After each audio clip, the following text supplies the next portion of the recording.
Welcome to Shiv Prakash classes. Shiv Prakash classes में सभी साथियों का स्वागत है। दोस्तों, आज आपके साथ 20 MCQ क्वेश्चन सीरीज के विषय में डिस्कस करेंगे, जो लगातार एग्जाम में अनवरत क्वेश्चन पूछा जाता है। तो दोस्तों, वीडियो में अंत तक जुड़ना है ताकि पूरा क्वेश्चन का लाभ उठाएं। तो आइए आज के सेशन का शुरुआत करते हैं। आपका पहला क्वेश्चन आपके स्क्रीन पर। शरीर के आंतरिक अंगों का परीक्षण किस उपकरण द्वारा किया जाता है? शरीर के आंतरिक अंगों का परीक्षण किस उपकरण द्वारा किया जाता है? आपका ऑप्शन ए है कार्डियोग्राम, बी है एंडोस्कोप, सी है माइक्रोस्कोप, डी है इनमें से कोई नहीं। तो आपका ऑप्शन सही हो जाएगा ऑप्शन बी, यानी एंडोस्कोप। शरीर के आंतरिक अंगों का परीक्षण किस उपकरण द्वारा किया जाता है? तो एंडोस्कोप। आज के सेशन का दूसरा क्वेश्चन आपके स्क्रीन पर। राइनोस्कोप की जांच करने का एक उपकरण है। राइनोस्कोप की जांच करने का एक उपकरण है। आपका ऑप्शन ए है नाक, बी है मस्तिष्क, सी है कान, डी है आँख। तो आपका ऑप्शन सही हो जाएगा ऑप्शन ए, यानी नाक। राइनोस्कोप की जांच करने का एक उपकरण है नाक। आज के सेशन का तीसरा क्वेश्चन आपके स्क्रीन पर। किसका प्रयोग चिकित्सक रोगियों की जांच में करते हैं? किसका प्रयोग चिकित्सक रोगियों की जांच में करते हैं? आपका ऑप्शन ए है स्ट्रोबोस्कोप, बी है स्टेथोस्कोप, सी है स्पेक्ट्रोस्कोप, डी है इनमें से कोई नहीं। तो आपका ऑप्शन सही हो जाएगा ऑप्शन बी, यानी स्टेथोस्कोप। किसका प्रयोग चिकित्सक रोगियों की जांच में करते हैं? तो स्टेथोस्कोप का। आज के सेशन का चौथा क्वेश्चन आपके स्क्रीन पर। मसूड़ों में रक्तस्राव को कौन रोकता है? मसूड़ों में रक्तस्राव को कौन रोकता है? आपका ऑप्शन ए है निकोटिनामाइड, बी है एस्कॉर्बिक अम्ल, सी है थायमीन, डी है इनमें से कोई नहीं। तो आपका ऑप्शन सही हो जाएगा ऑप्शन बी, यानी एस्कॉर्बिक अम्ल। मसूड़ों में रक्तस्राव को कौन रोकता है? तो एस्कॉर्बिक अम्ल। एस्कॉर्बिक अम्ल विटामिन B6 का रासायनिक नाम है। तो आज के सेशन का पांचवा क्वेश्चन आपके स्क्रीन पर। प्रोटीन ऊर्जा कुपोषण, प्रोटीन ऊर्जा कुपोषण का परिणाम है। आपका ऑप्शन ए है मरासमस, बी है रिकेट्स, सी है बेरीबेरी, डी है इनमें से कोई नहीं। तो आपका ऑप्शन सही हो जाएगा ऑप्शन ए, यानी मरासमस। प्रोटीन ऊर्जा कुपोषण का परिणाम है तो मरासमस। अगर रिकेट्स की बात करें तो यह विटामिन डी की कमी से होता है। रिकेट्स जो है बच्चों में होता है। अगर और बात करें तो ऑस्टियोमलेशिया यह वयस्क में होता है। विटामिन डी की कमी से दो रोग होता है, इसमें एक होता है रिकेट्स, एक होता है ऑस्टियोमलेशिया। रिकेट्स बच्चों में होता है, ऑस्टियोमलेशिया वयस्क में होता है। अब बेरी बात करें, विटामिन B1 की कमी से होता है बेरी रोग। तो आज के सेशन का छठा क्वेश्चन आपके स्क्रीन पर। मादा क्यूलेक्स मच्छर किस रोग का वाहक है? आपका ऑप्शन ए है मलेरिया, बी है फाइलेरिया, सी है दाद, डी है इनमें से कोई नहीं। तो आपका ऑप्शन सही हो जाएगा ऑप्शन बी, यानी फाइलेरिया। मादा क्यूलेक्स मच्छर किस रोग का वाहक है?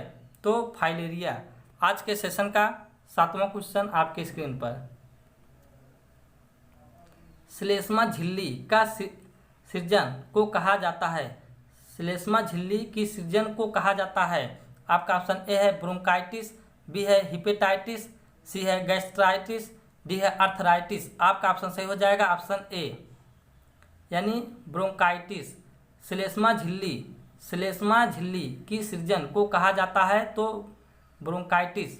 आज के सेशन का आठवां क्वेश्चन आपके स्क्रीन पर। एक्सोबायोलॉजी किससे संबंधित है? एक्सोबायोलॉजी किससे संबंधित है? आपका ऑप्शन ए है बाह्य अंतरिक्ष में जीवन, बी है पशुओं का जीवन, सी है पौधों का जीवन, डी है पृथ्वी पर मानव जीवन। आपका ऑप्शन सही हो जाएगा ऑप्शन ए, यानी बाह्य अंतरिक्ष में जीवन। एक्सोबायोलॉजी किससे संबंधित है? तो बाह्य अंतरिक्ष में जीवन। आज के सेशन का नौवां क्वेश्चन आपके स्क्रीन पर। जीवधारियों के वर्गीकरण के अध्ययन को कहा जाता है। जीवधारियों के वर्गीकरण के अध्ययन को कहा जाता है।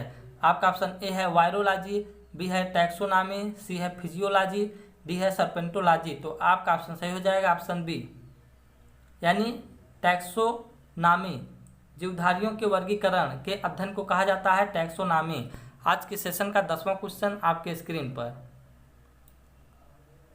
पीलिया किसके संक्रमण के कारण होता है? आपका ऑप्शन ए है मस्तिष्क, बी है यकृत, सी है प्लीहा, डी है इनमें से कोई नहीं। तो आपका ऑप्शन सही हो जाएगा ऑप्शन बी, यानी यकृत। पीलिया किसके संक्रमण के कारण होता है? तो यकृत के। आज के सेशन का 11वां क्वेश्चन आपके स्क्रीन पर। निकट दृष्टि दोष मायोपिया जिसे कहते हैं रोग का संबंध किससे होता है? आपका ऑप्शन ए है फेफड़े, बी है आँख, सी है मस्तिष्क, डी है कान। तो आपका ऑप्शन सही हो जाएगा ऑप्शन बी, यानी आँख। निकट दृष्टि जिसे कहते हैं मायोपिया और दूर दृष्टि जिसे कहते हैं हाइपरमेट्रोपिया, यानी निकट दृष्टि दोष को कहते हैं मायोपिया और दूर दृष्टि दोष को कहते हैं हाइपरमेट्रोपिया। तो क्वेश्चन है निकट दृष्टि दोष मायोपिया, यह रोग किससे संबंधित है? आँख से संबंधित है। तो आज के सेशन का 12वां क्वेश्चन आपके स्क्रीन पर। थैलेसीमिया एक आनुवांशिक रोग है जिससे प्रभावित होता है। आपका ऑप्शन ए है रक्त, बी है हृदय, सी है फेफड़ा, डी है गुर्दा। तो आपका ऑप्शन सही हो जाएगा ऑप्शन ए, यानी रक्त। थैलेसीमिया एक आनुवांशिक रोग है जिससे प्रभावित होता है तो रक्त। आज के सेशन का 13वां क्वेश्चन आपके स्क्रीन पर। जापानी एन्सेफेलाइटिस का कारक होता है। आपका ऑप्शन ए है जीवाणु, बी है विषाणु, सी है प्रोटोजोआ, डी है फफूंद। तो आपका ऑप्शन सही हो जाएगा ऑप्शन बी, यानी विषाणु। जापानी एन्सेफेलाइटिस का कारक होता है विषाणु। आज के सेशन का 14वां क्वेश्चन आपके स्क्रीन पर। एलिसा जांच किस रोग की पहचान करता है? एलिसा जांच किस रोग की पहचान करता है? आपका ऑप्शन ए है कैंसर, बी है एड्स, सी है टीबी, डी है पोलियो। तो आपका ऑप्शन सही हो जाएगा ऑप्शन बी, यानी एड्स। एलिसा जांच किस रोग की पहचान करता है? तो एड्स की। आज के सेशन का 15वां क्वेश्चन आपके स्क्रीन पर।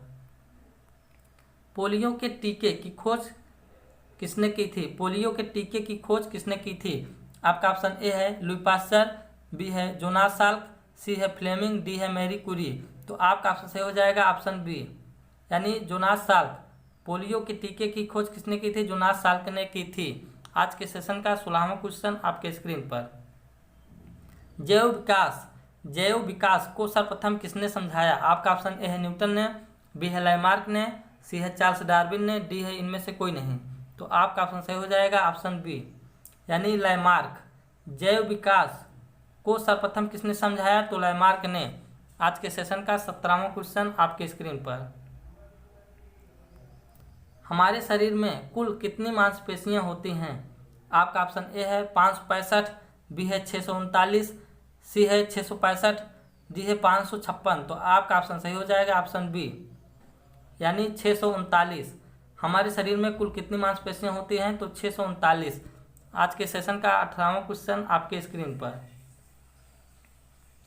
नेत्र गोलक को नियंत्रित करने के लिए कितनी मांसपेशियों का इस्तेमाल किया जाता है? आपका ऑप्शन ए है 5, बी है 4, सी है 6, डी है 7। तो आपका ऑप्शन सही हो जाएगा ऑप्शन सी, यानी 6। नेत्र गोलक को नियंत्रित करने के लिए कितनी मांसपेशियों का इस्तेमाल किया जाता है?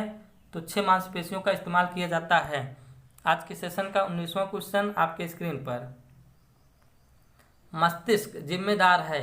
आपका ऑप्शन ए है सोचने के लिए, बी है हृदयगत नियंत्रण के लिए, सी है शरीर के संतुलन के लिए, डी है सभी तीनों। तो आपका ऑप्शन सही हो जाएगा डी, सभी तीनों। यानी मस्तिष्क जिम्मेदार है सोचने के लिए, हृदयगत नियंत्रण के लिए, शरीर के संतुलन के लिए, यानी तीनों के लिए सही है। आज के सेशन का 20वां और लास्ट क्वेश्चन आपके स्क्रीन पर। यूरिया का निर्माण कहाँ होता है? यूरिया का निर्माण कहाँ होता है? आपका ऑप्शन ए है अग्नाशय, बी है यकृत, सी है छोटी आंत, डी है गुर्दा जिसे किडनी या वृक्क कहते हैं। तो आपका ऑप्शन सही हो जाए ऑप्शन बी, यानी यकृत। यूरिया का निर्माण कहाँ होता है? तो यकृत में होता है। आपका ऑप्शन बी सही हो जाएगा। यूरिया का निर्माण कहाँ होता है? तो यकृत में होता है। तो दोस्तों मैंने आपके साथ 20 MCQ क्वेश्चन सीरीज के विषय में डिस्कस कर लिए हैं, जो एग्जाम में लगातार क्वेश्चन इसी से पूछा जाता है, बनते हैं ऐसे ही कुछ क्वेश्चन। तो दोस्तों यदि आप सुप्रकाश क्लासेस को पहली बार देख रहे हैं तो क्लास को सब्सक्राइब कर लें, लाइक करें, शेयर करें और सब्सक्राइब जरूर करें। धन्यवाद। Thank you. Love you all friends. Bye bye. Take care.